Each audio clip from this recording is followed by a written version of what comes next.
Jerusalén. Mateo capítulo 21, versículo 1 al 11. Ese es el texto que vamos a estar estudiando hoy. Jesús entra en Jerusalén. Mateo 21, 1 al 11. Pero hoy entra Jesús ¿a quién? A nuestras vidas. ¿A dónde? A nuestras vidas. ¿Y a quién? A nosotros. En aquella época entró ¿a dónde? A Jerusalén. ¿Y a quién? A los judíos. Hoy entra ¿a dónde? A nuestras vidas. A nosotros. Acá. Aquí en este lugar. En la comunidad de oración de la Santísima Trinidad. ¿Y a quién? A nosotros. Jesús entrando triunfantemente. Y esa es la clave. Ver a Jesús como el Mesías, como el ungido, el enviado, como le dice San Vidal, el más poderoso. Tomando lo que proponía la fuente Q, el más poderoso. Así se le reconoce en la fuente Q a Jesucristo, el más poderoso. Ese más poderoso es el que entra a triunfar a Jerusalén y es el que nosotros debemos de recibir en nuestra vida. Dice la palabra de Dios lo siguiente. Cuando ya estaban cerca de Jerusalén y habían llegado a Betfagé, al monte de los olivos, Jesús envió a dos de sus discípulos diciéndoles: vayan a la aldea que esté enfrente, ahí encontrarán una burra atada y un burrito con ella, desátenla y tráiganlos. Y si alguien les dice algo, díganle que el Señor lo necesita y que enseguida los devolverá. Mira qué maravilloso es el Señor. Dios nunca se queda con algo que no es suyo. Oh, a nosotros sí. Presta un libro para que veas cuándo te devuelven el libro. Yo me acuerdo, presta un libro, presta un CD, menos. Jesús no, el Señor, lo que no le pertenece, Él lo regresa. Él no tiene esa mala maña como tenemos nosotros. Como dice la canción, por tu mala maña.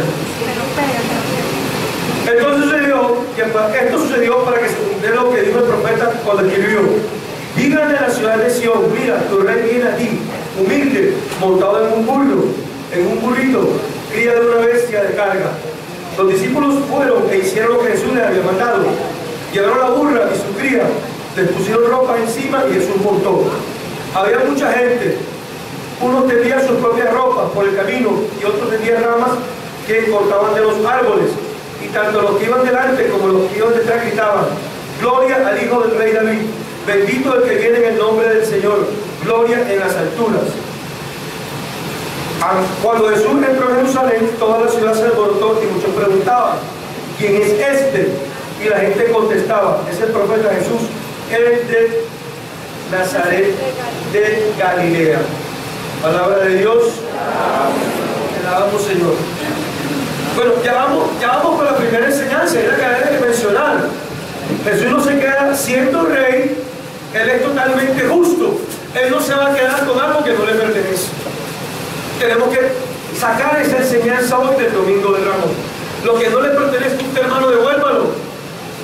La gente dice: no, que si me quedo con eso porque soy más vivo. Entre comillas, Él es el más vivo. Entre comillas, para Dios no lo vas a hacer nunca. Un libro, un CD, un dinero. Hay gente que tiene la costumbre. Yo tengo un vecino, cada vez que lo veía: yo préstame 2.000 barras para el bus, préstame 2.000 barras para el bus. Ya en eso iba como 10.000. Y un día me daba para préstame 2.000 y los 10.000 que me debe, se quedó callado un minuto más de verdad. Nunca me devolvió los 2.000 pesos. Él considera que fue más vivo que me iba a coger a cada ratito estar dándole los 2.000 pesos, pero no es así. Vean, uno debe devolver lo que no le pertenece a uno. Si uno prestó plata, devuélvala. Si uno prestó un libro, devuélvalo. Si prestó una blusa a una amiga, devuélvasela, porque esa es otra. Le presta la blusa a la amiga y nunca se la devuelve. Uno debe de regresar lo que no es propio, no es tuyo, porque en el fondo está robando. Está robando, está juntando. Cosa distinta que te la regalen. Eso no es primera enseñanza que nos da Jesús. Dile que el burro lo voy a devolver. Es decir, lo que no me pertenece a mí, yo no me voy a quedar con él. Una enseñanza que nos da Jesucristo hoy, Domingo de Ramos. 2. La enseñanza de que en Jesús se cumplen todas las profecías del Antiguo Testamento. El proyecto de salvación culmina en Jesucristo. el Redentor. El profeta Isaías venía mencionando este momento, etc. Jesús es el más poderoso, el más fuerte, el Hijo de Dios, el que viene a mostrar la salvación al mundo.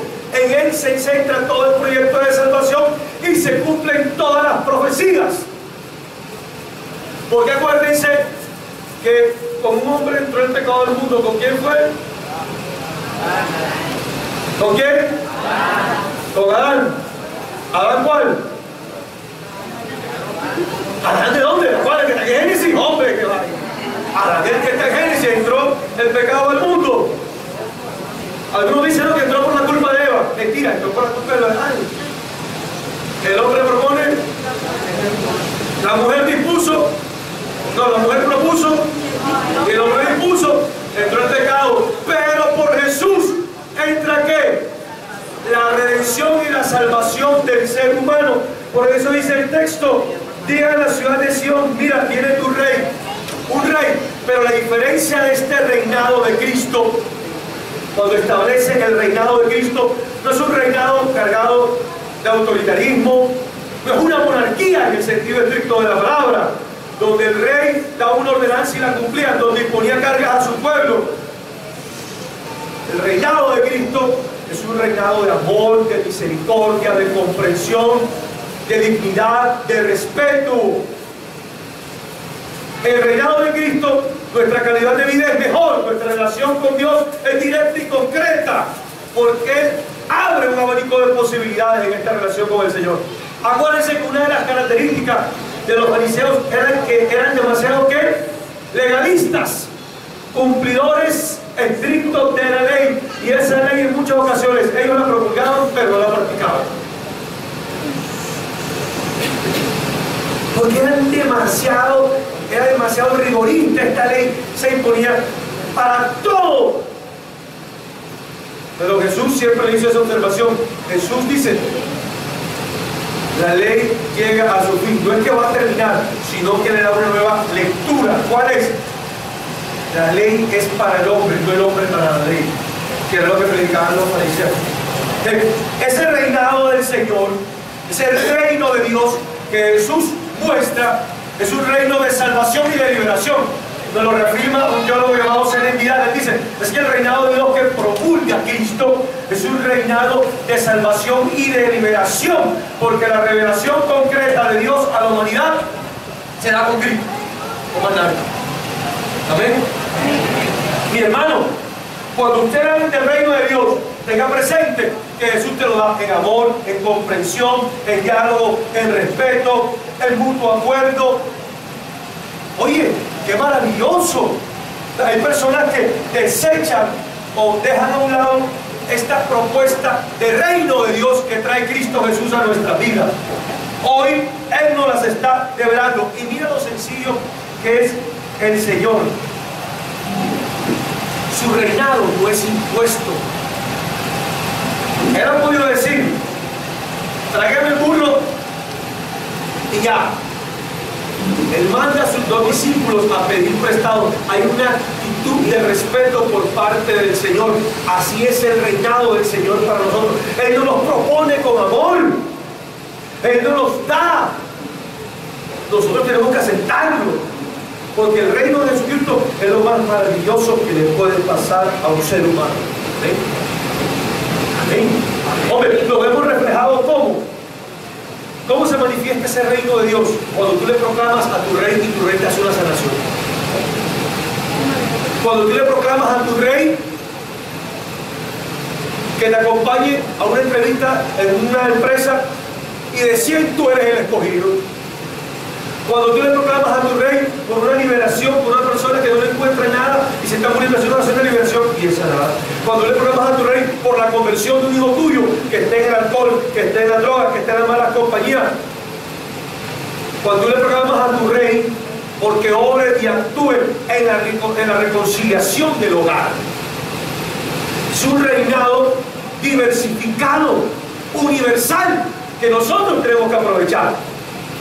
Cada uno, desde nuestro puesto y de nuestro rol, desde nuestro sitio. El reinado del Señor es maravilloso para nuestra vida. Pero mira, tercera enseñanza que nos deja el texto, y es el reconocimiento por parte del pueblo de que Él es el Rey de los Reyes, de que Él es el Señor de la gloria. ¿Qué hace? ¿Qué hace? Se quitan las capas y las ponen en el camino, arrancan ramas de los árboles y las mueven como signos de victoria, ¿cierto? Va en la entrada, es decir, la entrada triunfal ¿de quién? De Jesucristo, que es maravillosa. Es maravillosa, pero primero hay un reconocimiento por parte de la persona de que Jesucristo es el Rey de la gloria. Ese Mesías, ese ungido esperado, se identifica con el Señor Cristo Jesús. Nosotros también tenemos que tenerlo presente, no solo hoy domingo de Ramos, todos los días de nuestra vida y todos los días que vivimos nuestra fe. El Rey ha entrado a nuestra vida a reinar con amor y a traernos sus bendiciones. Una de las características de las monarquías de la Edad Media, ojo, y de los imperios, es que imponían muchos impuestos. Muchos impuestos. Leemos un poco de la Edad Media y los reyes tenían una cantidad de impuestos sobre el pueblo, el vulgo, como se le conocía, el vulgo. ¿Qué cantidad de impuestos? Dicen los estudiosos bíblicos que el Imperio Romano le ponía muchos impuestos a los campesinos, demasiados impuestos. Uno eran los impuestos dados por el imperio y otro eran los impuestos dados por el monarca, que ellos mismos designaban, o el tetrarca, que estaba a disposición del imperio. Habían impuestos por la propiedad, habían impuestos aduaneros, habían impuestos por la cantidad de tierras que se tenía, impresionante, y la gente vivía en un estado de sumisión y de pobreza. Oye, el reinado de Jesús no nos pone impuestos. El reinado de Jesús lo que nos son que es bendiciones a nuestra vida. Es inconcebible en muchas ocasiones que hay personas que rechazan ese reinado de Cristo. No te impone cargas, no te impone impuestos. Oye, no te oprime. Al contrario, el reinado de Jesús trae bendiciones a tu vida. Acéptalo. Acéptalo con amor. Es maravilloso. Cuando tú le haces una oración al Señor, y Él te habla a través de la oración. Cuando tú vienes a un encuentro como esto, alabarlo y a bendecirlo en las alabanzas y en su presencia, y lo sientes a Él en tu vida. Ahí tú estás viendo la gloria revelada del Señor. Pero hay que seguir esa clave de la lectura. Hay que identificar a Cristo como el más fuerte, como el Mesías, como el ungido de Dios. Miren, uno puede ver a través de la historia reconocimiento de personas que han entrado triunfalmente después de algunas batallas. Por ejemplo, tenemos a Julio César en el Imperio Romano. Julio César era un general que entra triunfal a Roma después de haber vencido en la batalla, y le ponen, dice el texto, que adornaban las plazas con rosas porque entraba triunfal después de un combate y se le reconoce esa victoria que ha tenido. Tenemos el ejemplo de Julio César. Tenemos el ejemplo de Alejandro Magno también. Cuando Alejandro Magno vence al emperador egipcio, él lo vence y entra triunfalmente, y los mismos egipcios le ponen, decoran las calles y lo reconocen como triunfador sobre Darío III.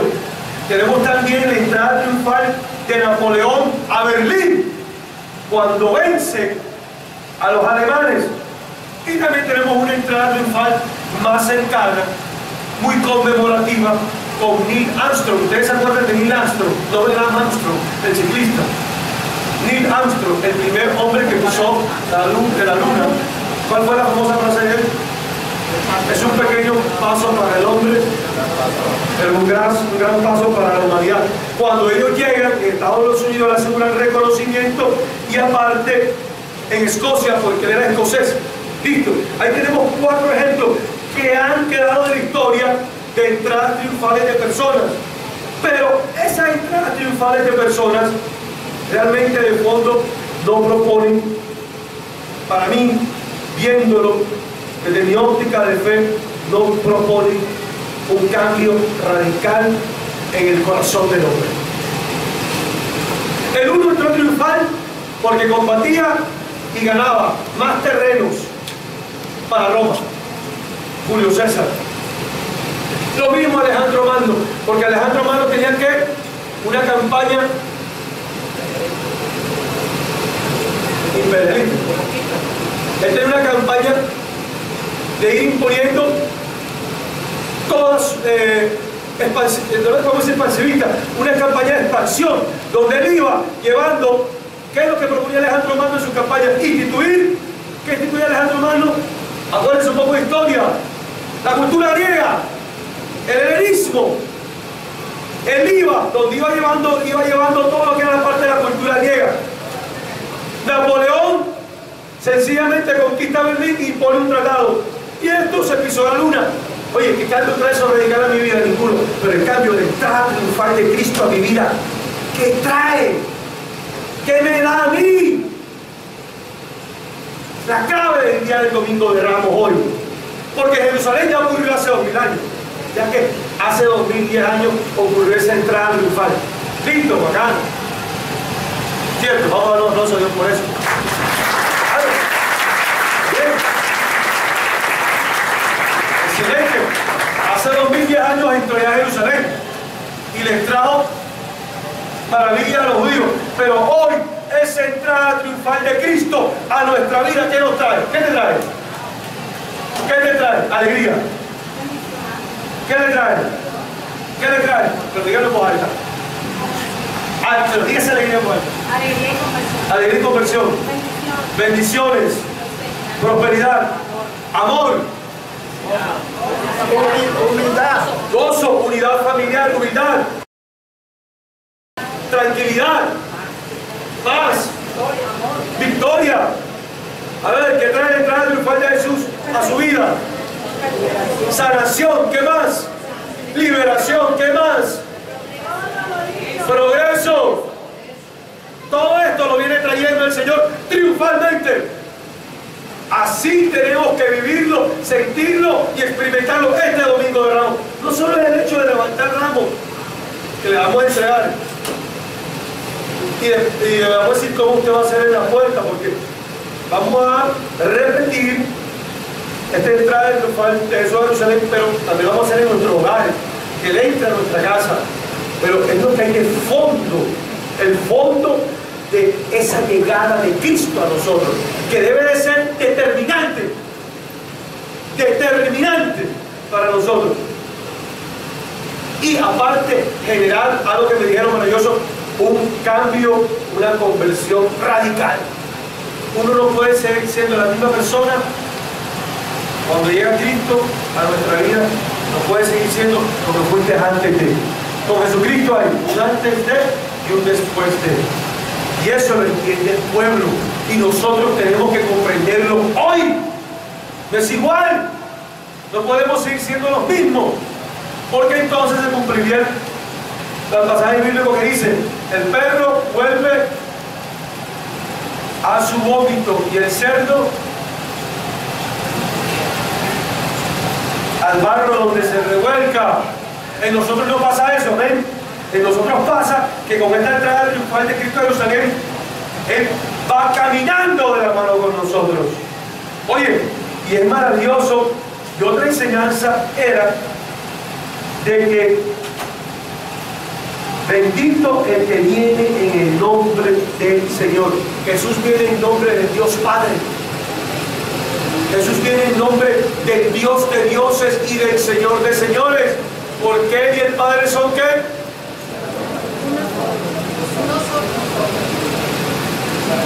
Esteban, Andrés, si no crees, Señor, déjanos ver al Padre. Y Él les dice, Andrés, Tomás, a todos esos apóstoles, dice, ¿no crees que yo estoy en el Padre y el Padre esté en mí? El que me ha visto a mí, ha visto al Padre, porque el Padre y yo somos ¿qué? Uno solo, el principio de unidad por excelencia. Dios Padre, Dios Hijo y Dios Espíritu Santo. Ahí está la unidad. Así nosotros nos unimos al amor del Señor. Entonces, mis queridos hermanos, a partir de hoy también, ¿cuál debe ser nuestra actitud? Si yo tengo al Rey de la Gloria conmigo, yo tengo al Señor que me trae bendiciones, yo voy a reinar en mi vida. a tu vida práctica. ¿Y cómo reinar en tu vida? En tu trabajo te va a ir excelente. En tu hogar va a ser maravilloso. Con tus familiares vas a sobresalir. Con tus vecinos vas a tener las mejores relaciones. En tus proyectos te va a ir excelente. Como diría un amigo mío, excelentemente bien. Claro, el reino del Señor es favorable para ti. La llegada de Cristo a tu vida es lo más dichoso, es el culmen de nuestra existencia. Déjalo que actúe, déjalo que entre. Dile sí al Señor, entra como rey y déjalo que Él sabe cómo actuar por ti y para ti. Oye, y eso llega a la bendición.